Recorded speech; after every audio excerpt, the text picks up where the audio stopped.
All right, welcome back to Bayou Time. Good to have you here, and good to have Darren Guidry, the Council Chair of Terrebonne Parish, with us today. We're going to talk about the agenda for this week's council meeting. Darren, good to see you again.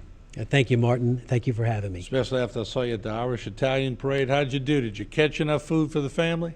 I did great. And let me tell you, my little grandbaby, the most important thing for her was our sheriff blew her a kiss. And she can't stop talking about right? how it's the one on the scooter. The one on yes. the scooter, yeah. So and she blew a kiss back, and so that was well, good deal. I thought that was a great thing. All right, let's get to a little business. Got a big council meeting this Wednesday. What are some of the talking points that you would like to discuss? Well, we have some action items on this week's council agenda. We also have some discussion items, and one of the discussion items we're to discuss is about some of the summer camps that we have at the West Homa Gym and at the Mechanicville Gym. Summer camps, because of COVID and such, everything's kind of been in disarray. But now that we seem to be on the way out for COVID, or we seem to be on the good side, I think there's going to be some discussion to make sure that those are in line. So we're going to have some discussions on some of the summer camps to get those ready for the summer season. We also have an update on the Homa power plant. It's called the Homa Generating Station. As you know, it was severely damaged with the storms, and so on our agenda is going to be just an update on how the power plant's going, what is the status of it, when should it be repaired, and things like that.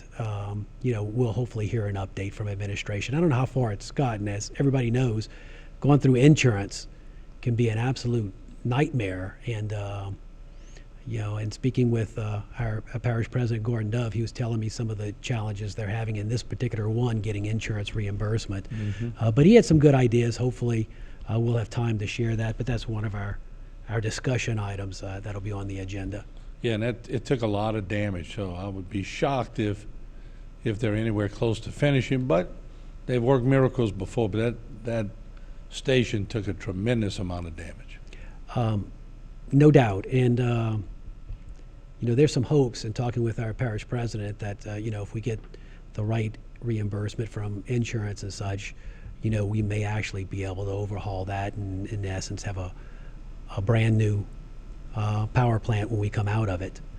But again, the way the situation works based on guidelines from the federal government recently, our power plant just produces electricity to the grid, and then we purchase electricity back from the grid. So it's not to where it was before, to where the Homa power plant actually produced Homa's power up to a certain amount, and we bought the rest. Now Homa's power plant all goes into the grid, and we actually buy all the power. It's an unusual setup, but that's the way it was set up for the federal government back at the time when California was having bad power outages because their grid was collapsing. They set up these different groups, and we're part of a group of 5 states called MISO. And so our power plant generates power, which it sells it to MISO, and then Homa buys it from MISO, which is very important if you get a power bill and it has an adjustment charge on it. That adjustment is based on what we pay to buy power from MISO. And every month that rate changes. And so people oftentimes, when fuel prices are high, it costs us more money for the electricity to purchase it. Thus, people's electric bills go up. And they confuse that with rates being raised. But it's not actually rates, it's just passing on what it costs to purchase power from the grid. All right. And on D, of course, this is, a lot of people realize, of course, that the parish does lease a lot of property or lease offices, different things. I guess that would fall into that category, right? Correct. And this is a property ultimately we'd like to purchase, but we are working with the Rotary Club of Homa to create a park downtown, actually kind of a French street side park where people can eat. We're basically going to close Belanger Street, turn it into a park. A lot of the funds for that are coming from revenue that's being raised by the Homer Rotary Club.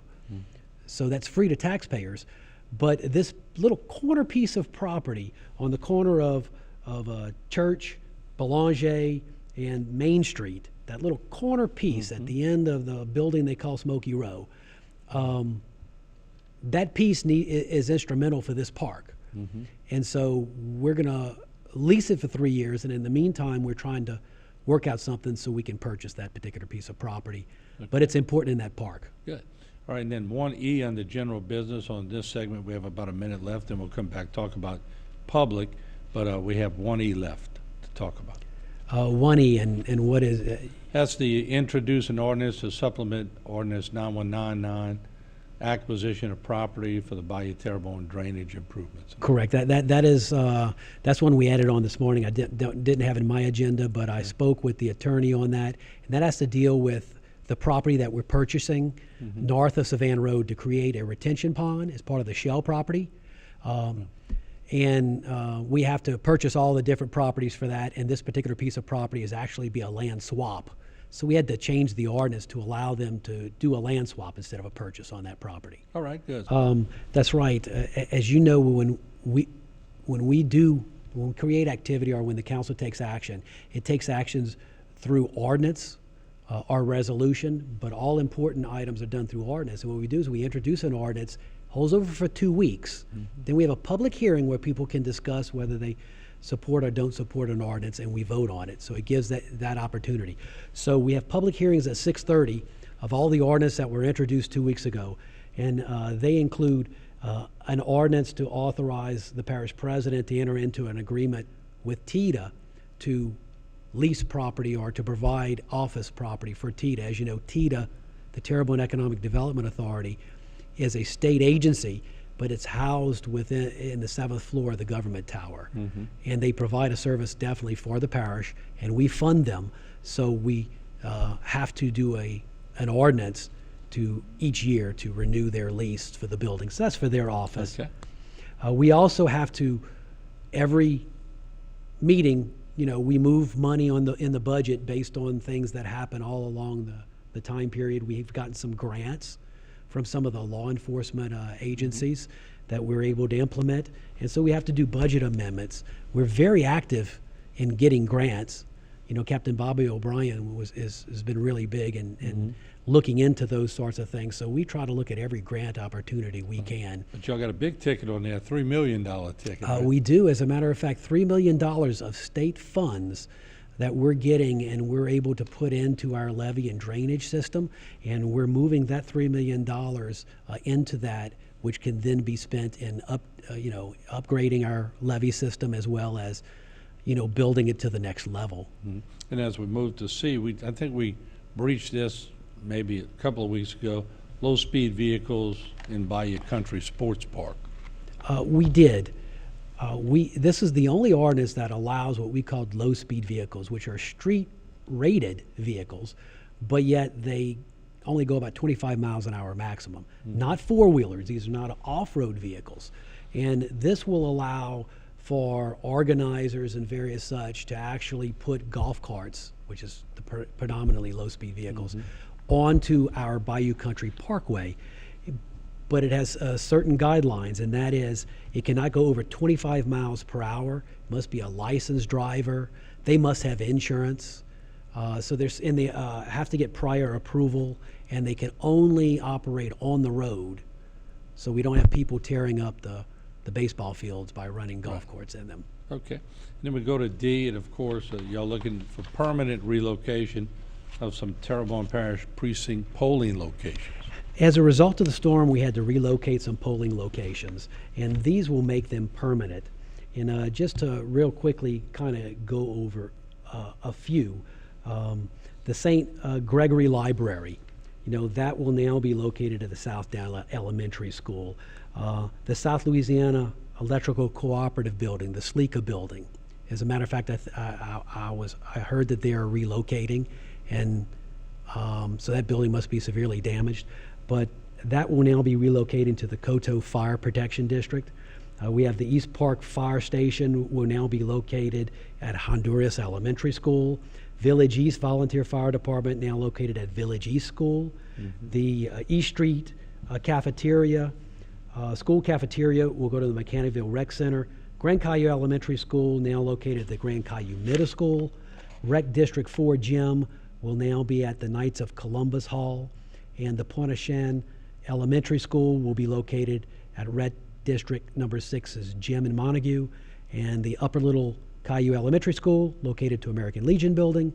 Little Caillou Rec will be located at the American Legion Building. Woodman of the World will be located at the Voting Machine Warehouse at 1317 Valhalla Boulevard. It's kind of in the back. So if you haven't voted if you voted at the Woodman of the World, you'll now have to vote at this particular facility. So be careful and call the Register of Voters if you don't know where that is located. And finally, the Lisa Park gym will be located to the Lisa Park School. All right, very good. And of course on E, that just in order to be completely transparent, that deals with HTV.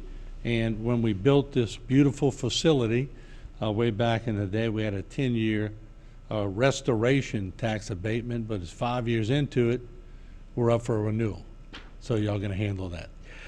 Correct. And to just kind of explain what that is, the state allows for a tax exemption for a business in a certain zone, and downtown is one of those zones, in order to encourage rehabilitation of some of these older buildings that cost a lot of money to rehabilitate.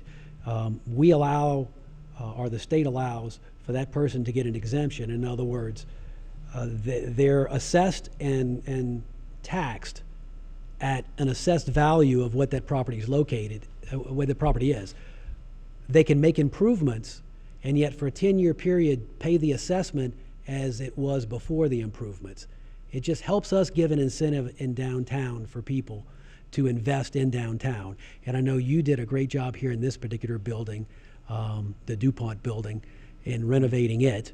And I know you were promised a 10-year tax exemption. This is just in the 5 years to say basically, Martin, that yeah, you have renovated the building, and we are just requesting that the state renew it. The state ultimately makes that decision. It's not Terrebonne Parish, but sometimes they ask for a recommendation, and so that's our recommendation. Very good. Just to be totally transparent, so I appreciate that.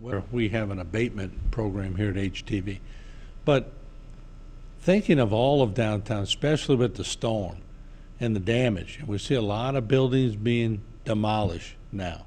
How important is it for downtown to survive? Let me tell you how important this tax rebate is. And we actually, I don't want to say we have an opportunity, but we do have an opportunity, because some of these buildings are just beyond repair and they're being torn down. We have an opportunity in the fact that they're going to be vacant land. So that way they're going to be assessed by the assessor as vacant property. Now what a developer can do, we can go to a developer and say, invest in downtown. And they may want to invest in Martin Luther King or other areas, but we can say, look, if you invest in downtown, you can build a 3 or 4 story building downtown, and for 10 years you'll be assessed as though it's open land.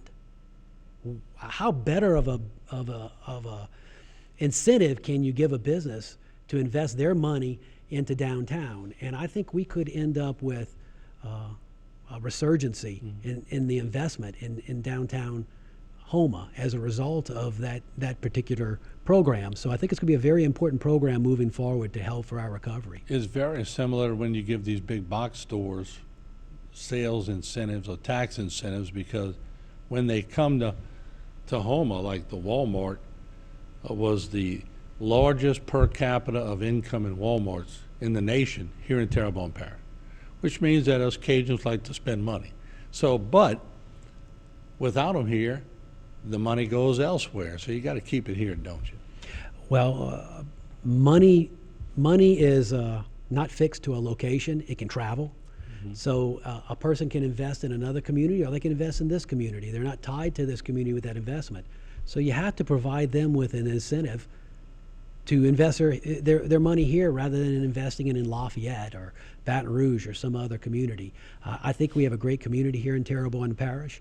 I think that with that incentive program, I think with some of the things, I know the price of oil hurts everybody's pocketbook, and I know it perhaps helps the economy as a nation, but locally high prices of oil have always tend to help the major industry in our economy, which is the oil industry. So if prices do stay that way, we'll pay a little more at the pump, but hopefully we can get that money to invest more in the Gulf of Mexico if they can just get the permits and drill, so that way we can have more jobs here. You know, and just thinking of downtown, I mean, when I took this project on, I recall water leaking all over the room. When I looked at it, I'm going, I must be crazy. But we got through it. And it's a beautiful building now, but look at all Tommy Jurisco, Laurie, who did a great job with her building. Greg Fake built across the street. Spigot's down the road, renovated. Brian Bunn just took over the restaurant, and he made that very nice. And you can see more and more that people want to take a shot at it. But until someone does it first, people are hesitant. Now you got to keep the ball rolling. And downtown is such a wonderful place to be. And I agree with you. If you sort of lose the feel of downtown in a place like Terrebonne, you're going to lose a lot of the culture, won't you? No doubt. And as a domino effect, if somebody invests, if a bunch of people invest in it, it's the end thing to do, you're going to get money and you're going to get investment in downtown. People like to be in an area nowadays where they can park and they can kind of walk and do different things and spend, several hours. Things are starting to change. We're talking about quality of life here in Terrebonne Parish, and I think downtown offers a quality of life that can be an experience for people. They can spend the day downtown, especially when we have events. And as a matter of fact, we're constructing some stages in the courthouse square. Will allow us to have more and more bands almost every weekend. You're probably going to see activity in downtown. Let's take this. Let's add some things that will add to that, and let's make it day events to where you take the family for the weekend and spend it downtown. Well, I agree with you. And not that y'all are not looking at other parts of the parish, because quality of life goes throughout the parish, but you can't come all the way to downtown and stop, right? You got to keep going everywhere, correct? No doubt. I mean, you don't have to really give somebody an incentive to build something on Martin Luther King, because the people are there. So that's not where you have to give the incentive. You have to give the incentive in places like downtown. So you have the Martin Luther King for those that need the traffic, and you have the downtown for people who need the atmosphere. Tommy Driscoll's place downtown, the coffee shop, it's become a little place for everyone to go sit there and chit-chat, have a little coffee and beignets, and it has a really good feel to it. So, and the beautiful oak trees right out the window. They don't hurt. It is very nice. I do want to mention, Martin, at our Wednesday meetings, we do announce some of the openings that we have in boards. And we still have an opening at the Veterans Memorial District representing the parish president, one south of the Intercoastal. And we also have one representing the Vietnam Veterans of America. So if you live south of the Intercoastal, or if you're in the Vietnam Veterans of America organization, you want to be a part of that group, please call our office and get on the list.